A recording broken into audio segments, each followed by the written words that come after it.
오늘 도리어 섬기려 하고 라는 말씀 제목으로 함께 말씀 나누도록 하겠습니다. 그 전에 우리 앞뒤 좌우를 바라보시면서 우리 이렇게 인사하며 나아갔으면 좋겠습니다. 섬기겠습니다. 이렇게 인사합시다. 섬기겠습니다.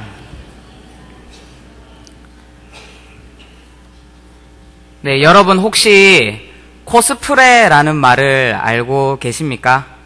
이 말은 코스튬, 의상이라는 말과 플레이, 놀이라는 말이 합해져서 코스튬 플레이라는 그런 영어 단어가 있습니다. 그런데 이것을 일본식으로 발음하게 되면 코스프레라는 말로 이렇게 불리게 됩니다. 쉽게 말해서 의상놀이입니다. 의상놀이. 그러면 무슨 의상을 입고 무슨 놀이를 하는지 우리는 궁금해할 수 있습니다. 코스프레는 지금 젊은 세대의 사람들이 즐겨하는 게임이나 만화, 영화에서 등장하는 캐릭터나 주인공들의 그 모습들을 똑같이 따라서 옷을 입고 또 분장도 하고 행동까지 하는 그런 놀이들을 바로 코스프레라고 말하는 것입니다. 일종의 놀이입니다. 지금 제가 말하는 것을 들으면서 도대체 코스프레가 뭔가라고 감이 오지 않을 수도 있습니다. 코스프레가 먹고 먹는 거가 이렇게 생각할 수도 있습니다. 제가 어릴 때 영화나 비디오 이런 만화를 보고서 여러 가지 그 주인공들, 캐릭터들을 따라하곤 했습니다. 제가 어렸을 때는 어떤 맨, 무슨 맨 시리즈가 유명했습니다. 그 중에서도 가장 유명했던 맨이 바로 슈퍼맨이었습니다. 슈퍼맨이 가장 인기가 있었던 이유가 뭐였냐면은 집에 있는 그 보자기 있지 않습니까? 보자기 하나만 둘러도 바로 이렇게 슈퍼맨으로 변신할 수 있었기 때문에, 그리고 보자기를 둘러쓰고 나는 슈퍼맨이다 라고 외치면 슈퍼맨이 될 수 있었기 때문에 아무래도 유명했던 것 같습니다. 너도 나도 할 것 없이 슈퍼맨이 되는 것, 바로 이것이 코스프레라는 말과 비슷한 것일 겁니다. 한마디로 누군가의 모습을 따라하는 놀이 또는 흉내내는 놀이의 어른 버전이다 라고 그렇게 생각하시면 이 코스프레라는 단어를 더욱더 잘 이해할 것 같습니다. 그런데 이런 특정 캐릭터나 주인공의 의상뿐만 아니라 얼굴까지도 분장하는 이 코스프레라는 것이 그냥 매니아들만의 용어가 아니라 사회적인 용어로서도 사용되고 있습니다. 주로 어떤 사람의 특정 행동에 대해서 비꼬아서 말하기 위해서 사용되어집니다. 예를 들자면은 이런 것입니다.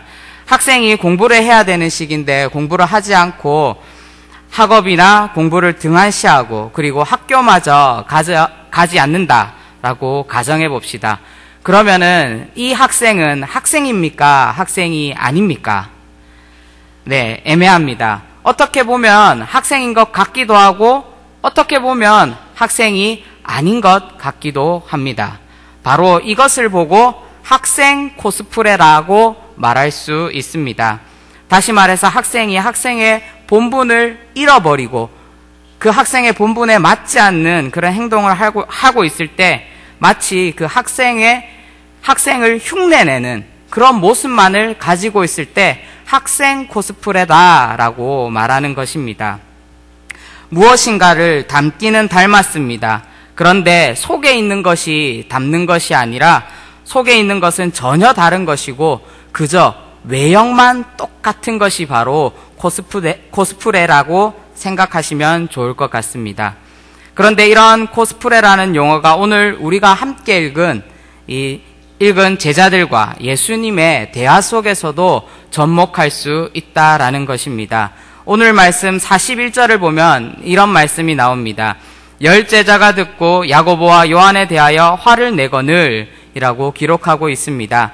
이 말씀만 보면 지금 10명의 제자가 2명의 제자에게 일제히 화를 내고 있는 모습입니다. 한마디로 지금 이 2명의 제자는 10명의 제자가 모두 동의하는 그런 잘못을 저지르고 있다라는 것입니다. 그러면 야고보와 요한은 도대체 무슨 잘못을 저질렀길래 한두 명의 제자도 아니고 나머지 모든 10명의 제자들이 화를 내고 있는 것이겠습니까? 오늘 우리가 본문 통하여서 이것들을 알아볼 수 있습니다. 오늘 말씀 35절을 보면 세베대의 아들 야고보와 요한이 예수님께 무엇을 구하는 것을 우리는 볼 수 있습니다. 그런데 야고보와 요한은 예수님께 무엇인가를 구하고 있는데 이 두 사람은 예수님께 무엇인가를 고민하면서 거듭거듭 생각하면서 무엇인가를 구하고 있는 것은 아닌 것으로 보여집니다. 우리가 보는 개역개정 성경을 보면 이렇게 말하고 있습니다. 우리가 구하는 바를 우리에게 하여 주시기를 원하옵나이다. 굉장히 정중한 모습으로 무언가를 구하고 있는 것 같지만 이것을 세번역 성경을 보면 이렇게 기록하고 있습니다. 선생님, 우리가 요구하는 것은 무엇이든지 해주시길 바랍니다. 라고 기록하고 있습니다. 한마디로 지금 제자들은 예수님께 무언가를 요구하고 있다라는 것을 우리는 알 수 있습니다. 야고보와 요한은 예수님, 우리에게 소원이 있습니다. 들어주십시오. 들어주셨으면 좋겠습니다.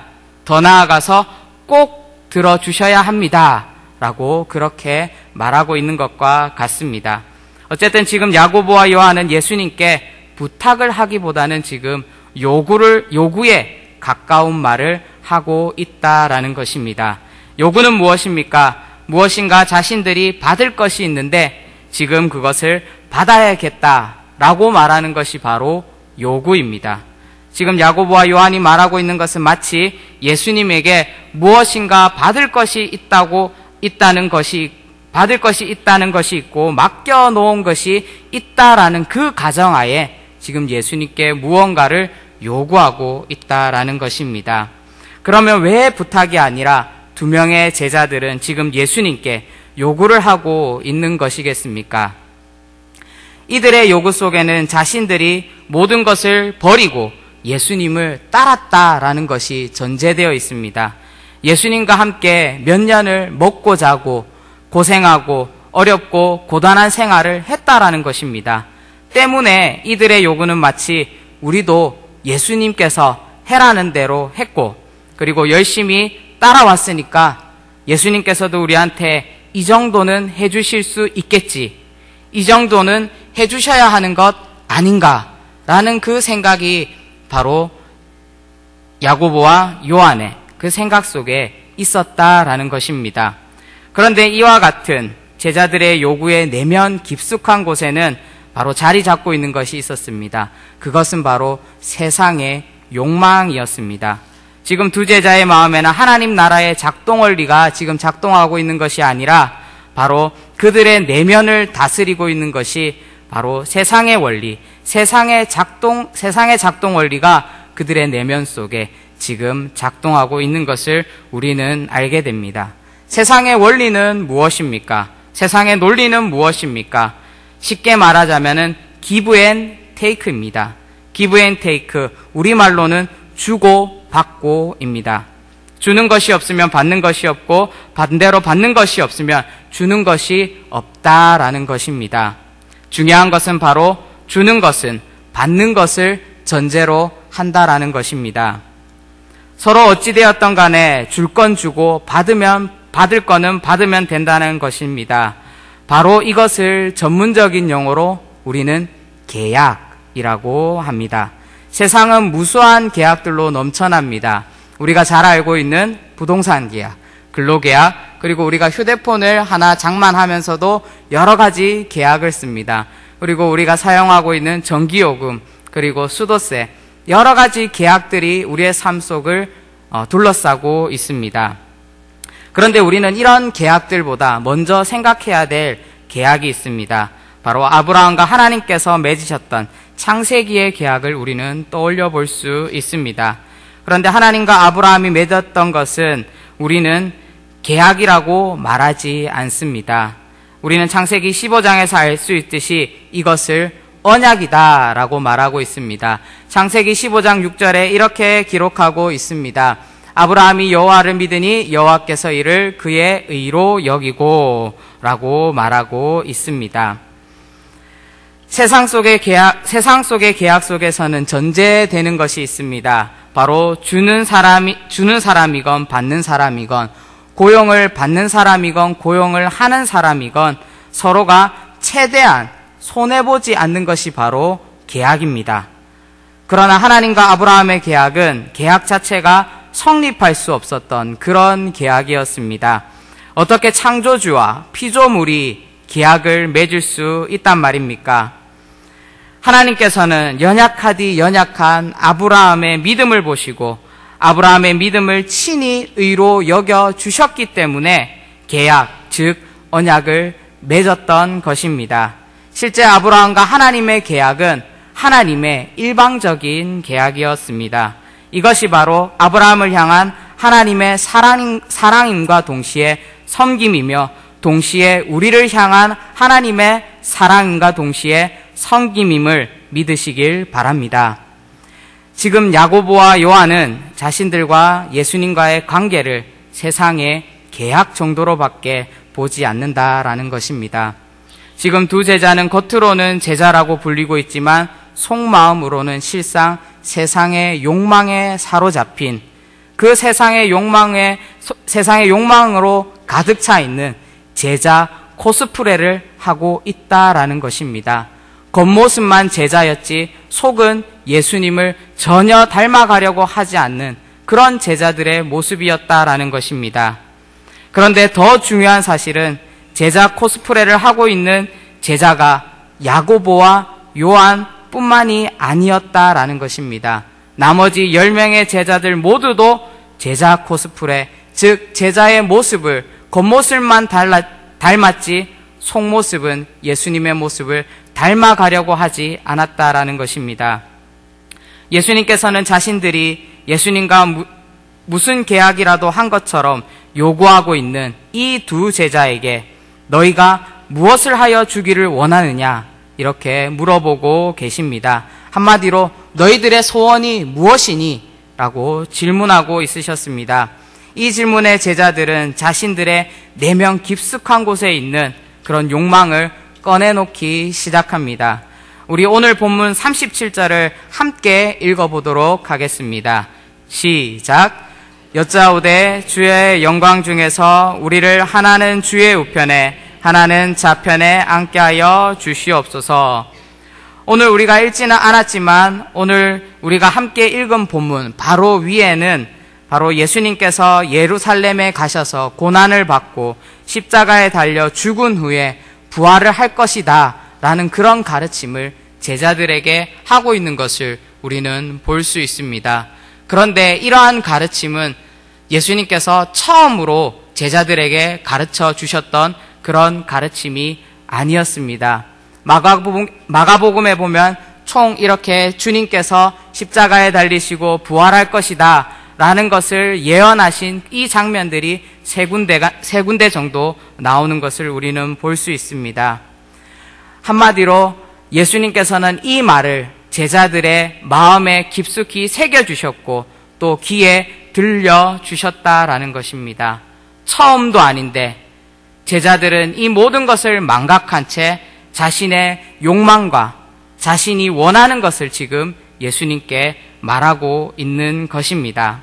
한마디로 예수님께서 이 땅에 무엇을 하러 오셨는지, 왜 이 땅에 예수님께서 오셔야만 했는지 그 이유와 목적은 까마득하게 잊어버리고 온전히 자신의 욕망만 생각하고 자신의 인생만 생각하는 제자들의 모습을 우리는 볼 수 있는 것입니다. 제자들은 하나님 나라를 꿈꾸기보다는 하나님 나라와는 전혀 관계없는 한 자리에 욕심이 있었습니다. 왕으로 등극하게 되실 예수님의 오른쪽에, 오른팔에, 왼팔에 왕의 권력에 버금가는 세상의 권력을 누리고 싶었던 것이 바로 제자들의 마음이었습니다. 이미 한 자리에 눈이 멀어버려 욕망으로 사로잡힌 두 제자는 예수님께서 내가 마시는 잔을 너희가 마실 수 있겠느냐? 라는 탄식에 가득 찬 물음을 던졌을 때에 제자들은 이 예수님의 말을 귀담아 듣고 그 마음에 새기고 온전히 신중하게 대답한 것이 아니라 그저 할 수 있습니다. 라고 간단하게 대답해 버렸습니다. 마치 음주운전을 하여 똑바로 걸어보라는 경찰의 요구에 갈짓자라 걷고 있으면서 본인은 똑바로 걷고 있다라고 착각하고 있는 취객처럼 욕망은 두 제자의 예수님에 관한 그 말씀을 착각하게 만들었고 마음을 흔들어 놓았고 분별력을 잃어버리게 만들었고 죄를 짓게 만들었다라는 것입니다. 그리고 10명의 제자들이 야고보와 요한에게 무엇 때문에 화가 난 것이겠습니까?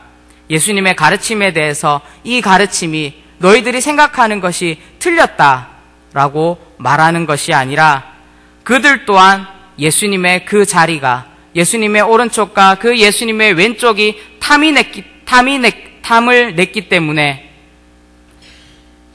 야고보와 요한이 먼저 그 선수를 치려고 하는 것에 대해서 분노하였고 화를 내었던 것입니다. 단순하게 선수를 빼앗겼기 때문에 10명의 제자들은 화를 내었고 그리고 10명의 제자들도 야고보와 요한처럼 똑같은 욕망을 가지고 있었다라는 것을 우리는 말씀을 통하여서 알 수 있게 되었습니다. 다시 정리하자면 12명의 제자 모두가 예수님의 오른쪽 또는 왼쪽이 되고 싶어 했고 10명의 제자의 욕망 또한 한자리에 그 욕망의 한자리에 머물러 있었던 것입니다. 12명의 제자들 모두가 예수님의 기적과 예수님께서 비유로 설명해 주신 하나님의 나라와 천국과 그 모든 것들을 주님께서 말씀해 주셨지만 그것을 삶으로써 살아가지 않고 그것을 그냥 예수님의 단순한 이야기로만 치부했던 것입니다. 바로 제자들의 수준이 딱 제자 코스프레밖에 못 미치고 있었다라는 것입니다. 이런 제자들을 향해 예수님께서는 45절에 이렇게 말씀하고 있습니다. 인자가 온 것은 섬김을 받으려 함이 아니라 도리어 섬기려 하고 자기 목숨을 많은 사람의 대속물로 주려 함이니라 라고 주님께서는 말씀하십니다. 제자들이 제자 코스프레를 벗어나기 위해서는 섬김을 받는 것이 아니라 도리어 섬겨야 한다라고 주님께서는 말씀하고 있습니다. 세상의 논리가 기브 앤 테이크라면 하나님 나라의 논리는 바로 제자의 길은 섬김이라는 것입니다. 그러면 섬김이라는 단어가 무엇인고 보니 섬김은 헬라어로 디아코니아입니다. 디아코니아는 섬김, 봉사, 사명이라는 뜻에 해당되는 말입니다.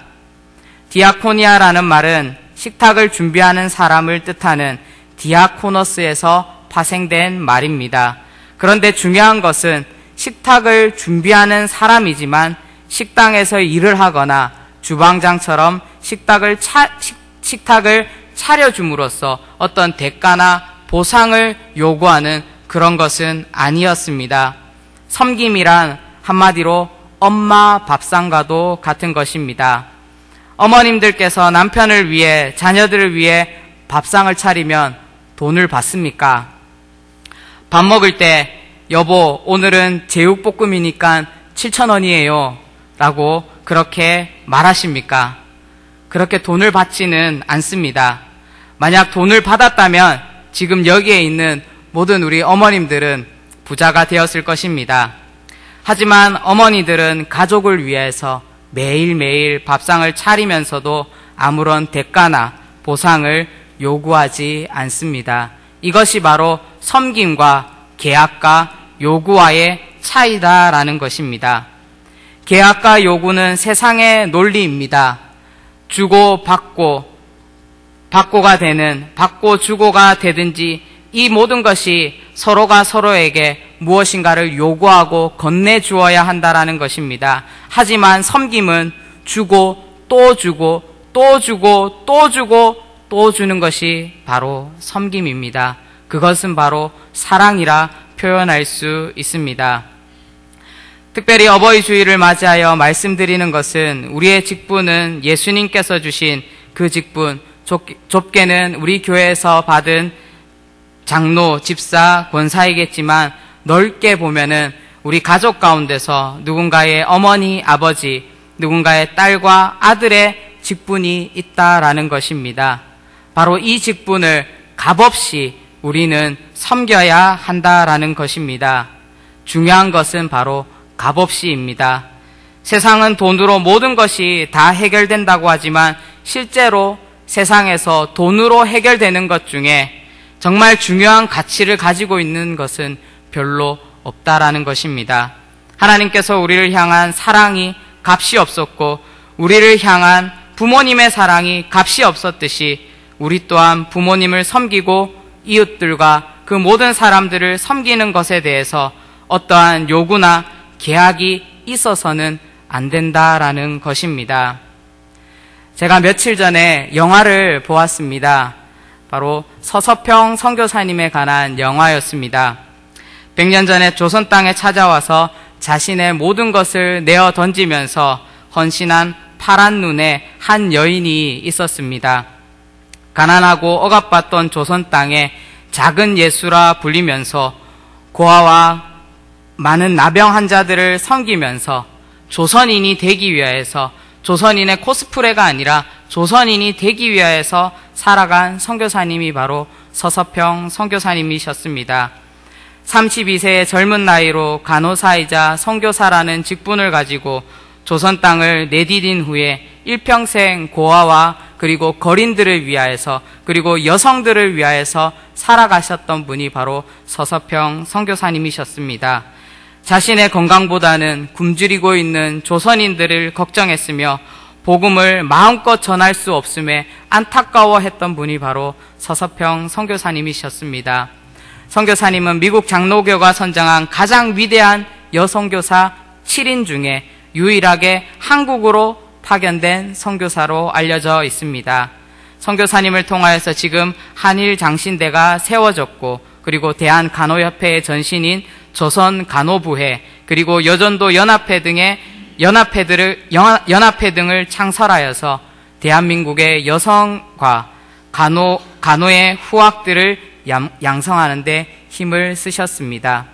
또 개인적으로는 고아 14명을 자녀로 삼으셨으며 오갈 것 없는 가부 38명을 한 집에서 함께 먹고 자고 하신 분이 바로 서서평 선교사님이셨습니다.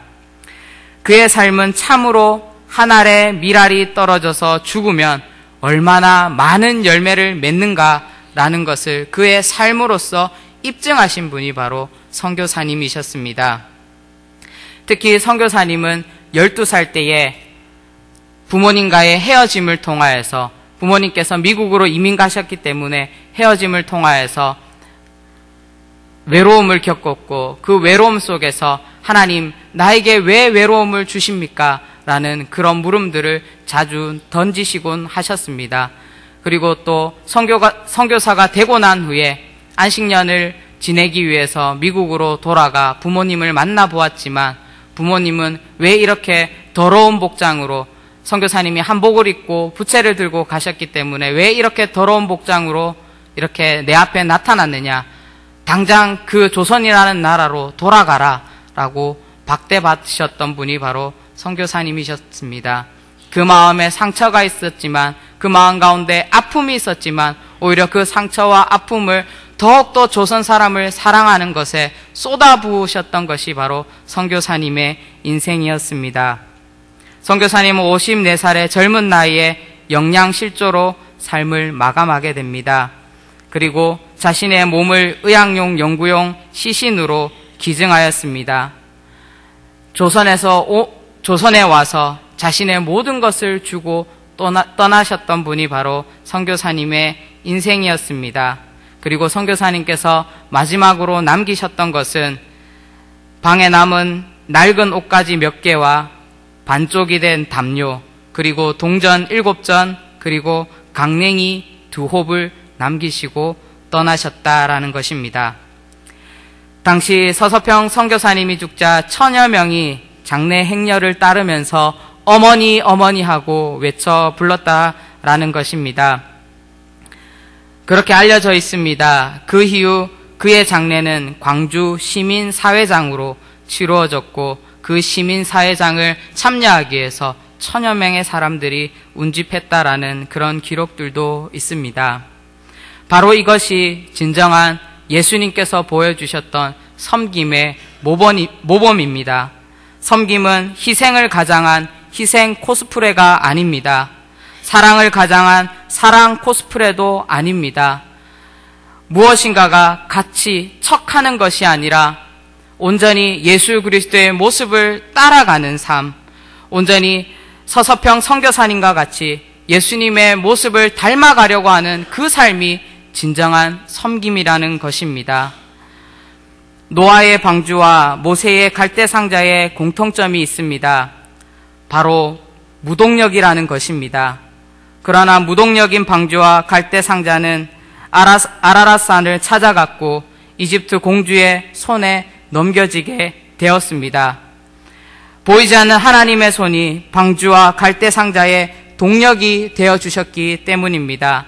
섬김도 마찬가지입니다. 섬김도 우리의 노력으로 할 수 있는 것 같아 보이지만 우리의 노력을 통하여서 만약에 섬김을 한다라면 언젠가 우리는 제자들처럼 본전 생각이 날 것입니다. 내가 섬긴 것이 얼만데, 내가 얼마나 많은 시간을 들였는데, 내가 얼마나 많은 물질을 들였는데 생각날 것입니다. 그러나 우리의 온전한 섬김을 가능케 하는 것은 바로 삼위일체 하나님의 역사하심이며 인도하심입니다. 우리는 이 모든 것을, 우리의 섬김을 하나님께 맡겨드릴 때에 우리의 동력 되시는 하나님의 손이 우리를 통하여 우리는 온전한 이 세상과 우리의 이웃을 섬길 수 있게 된다라는 것입니다. 사랑하는 구덕의 성도 여러분, 섬김은 값없이 하는 것입니다. 대가 없이 하는 것입니다. 요구 없이 하는 것입니다. 우리의 그러한 섬김의 모습들이 날로 우리 구덕교회 안에서 퍼져가기를 간절히 소망합니다. 기도하도록 하겠습니다. 사랑해 주님 감사합니다. 인자가 온 곳은 섬김을 받으려 함이 아니라 도리어 섬기려 하고 자기 목숨을 많은 사람의 대속물로 주려 함이니라 라고 주님께서 말씀하셨듯이 하나님, 우리의 섬김이 때로는 대가와 요구가 있는 섬김이 아니었는지 다시 한 번 더 돌아볼 수 있도록 주님, 우리의 마음을 붙들어 주시옵소서. 섬김은 값없이 하는 것입니다. 주님께서 우리를 위하여서 십자가를 지셨고 고난을 당하셨듯이 주님께서 우리에게 그 모든 사랑을 보여주셨듯이 예수님과 같이 값없이 빚 없이 하는 그것이 바로 섬김입니다. 하나님, 우리의 삶 가운데 우리 구덕교회 안에 예수님께서 보여주셨던 그 섬김의 본들이 날로 우리의 구역과 우리의 기관과 하나님 우리의 가정 속에 자리 잡을 수 있도록, 그리고 성장해 갈 수 있도록 주님 역사하여 주시옵소서. 감사합니다. 예수님의 이름으로 기도합니다. 아멘.